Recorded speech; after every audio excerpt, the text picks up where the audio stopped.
What's up, guys? Today is Friday, and that means Star Wars planets, and today is the history of Tatooine, one of the coolest planets in all of Star Wars. Tatooine is a desert planet located in the Outer Rim, rotating around two binary suns.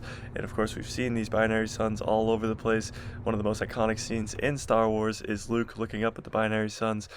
So Tatooine is one of the rare planets that is seen all throughout the Skywalker saga. It's seen in the prequels, the originals, the sequels, and even in the TV shows. Like in Mando, you see it, and in Star Wars Rebels, you see it.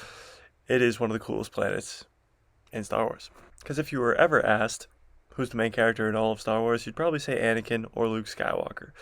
And I mean, they're both from Tatooine. So I know Tatooine is completely a desert, but it wasn't always like that. At one point, it was an ocean and forest-filled planet just like Earth is, pretty much.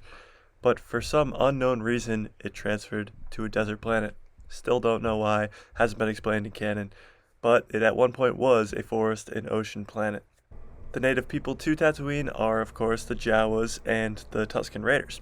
We see them, again, all throughout Star Wars. We see them in the prequels and the originals and Mando.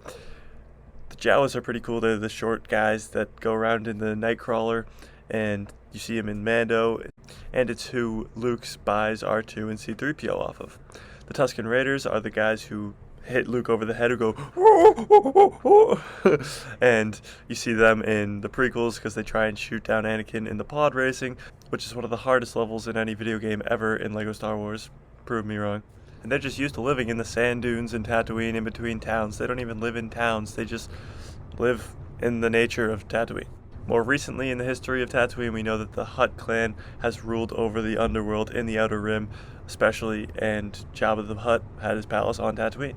We know that he dies in Return of the Jedi when his yacht explodes, and now Boba has taken the throne. So we're definitely not done seeing Tatooine. It's going to probably be the main planet of the Boba Fett show.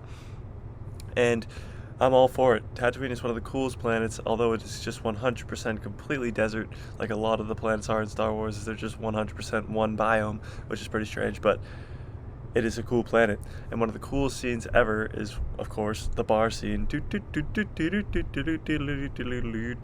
So many characters have gone to Tatooine, gone to Mos Eisley, and even Grogu's been there. I mean, literally every main character in Star Wars goes to Tatooine at some point. It's just like, that's how it works.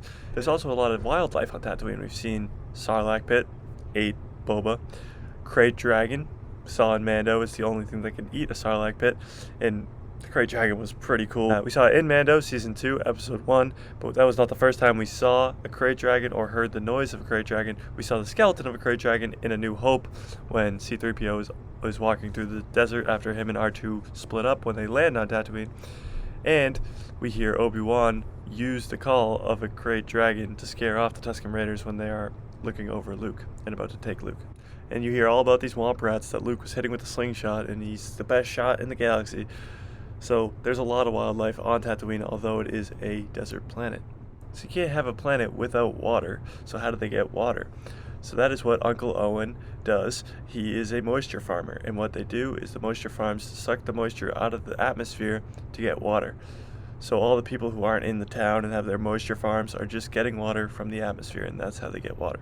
That is a very common question in Star Wars, is what is a moisture farm, and what was Luke farming on Tatooine, because it's a desert. He was farming water. But like I said earlier, Tatooine shows up all over the place in Star Wars. It's Anakin's homeworld in The Phantom Menace. He goes back to save his mom in Attack of the Clones. You see it in A New Hope because it's Luke's homeworld.